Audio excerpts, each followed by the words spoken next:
femme parle.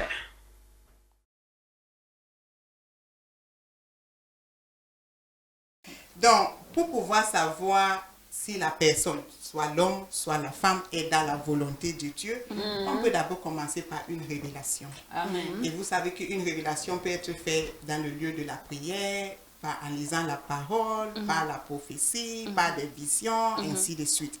Mais une chose est sûre, s'il y a une révélation qui vient de la part de Dieu, sachez qu'il y aura toujours une confirmation. Dieu n'est pas un Dieu de désordre. S'il révèle à Paul, c'est qu'il va confirmer à Ananias. S'il révèle à Corneille, c'est qu'il va confirmer à Pierre. Donc si un frère se présente et dit que voilà, j'ai eu une révélation, ma soeur, attends jusqu'à ce que tu reçois la confirmation pour savoir ce que Dieu dit à propos de ce frère ou de cette soeur. On peut aussi savoir si la personne est dans la volonté de Dieu à travers la réponse à nos prières. Vous savez, Dieu a plusieurs façons d'exaucer nos prières. Éléazar, dans Genèse 24, 12 à 15, il est en train de prier. Et qu'est-ce qu'il dit à Dieu?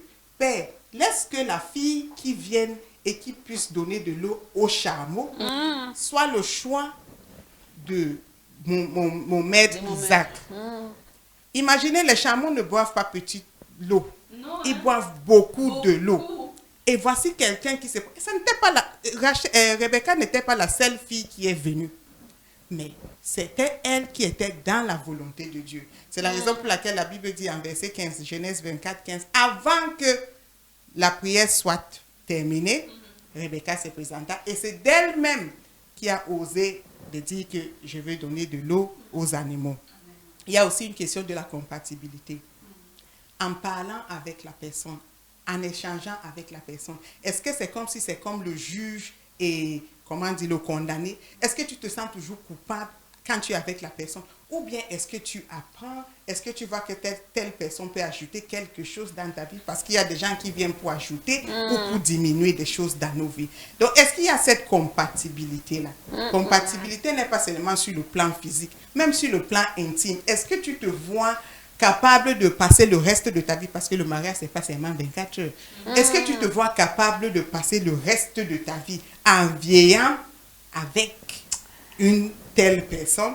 Et avant que je ne passe la parole à ma maman Florence, il y a aussi cette histoire de la paix. Tout ce que vient de Dieu donne la paix. Vous savez que tout ce que Dieu fait est bon. Et si vous sentez déjà qu'il y a des troubles, il y a des cauchemars, tu te sens mal à l'aise, ça c'est déjà une astuce pour que tu saches que soit tu n'es pas dans la volonté de Dieu, ou soit la personne en question n'est pas dans la volonté de Dieu pour toi. Merci.